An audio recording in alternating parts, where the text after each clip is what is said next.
This video is a step-by-step guide on how to add collapsible content on Shopify. It's a very straightforward process. Just follow along the way. What you need to do is first you need to log into your Shopify admin store.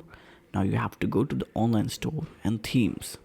Open the theme by clicking action to edit the code. Now open section and click on main product liquid file. Now search collapsible tab in the file. Replace the rich text with the liquid, and this will change the content type to collapsible tab to liquid. Now you have to save the changes. Now we have to go to the theme editor to add the collapsible tab to the product page. Click on customize theme button to directly open the code editor. Now open the theme editor, go to the product page by selecting products default product. In the product information section, click on add block and select the collapsible tab block. Now change the heading text to the collapsible tab and add this code in the tab content here and replace the image file URL with your link. Now you have to save the changes and you can see on the screen how it's looking like.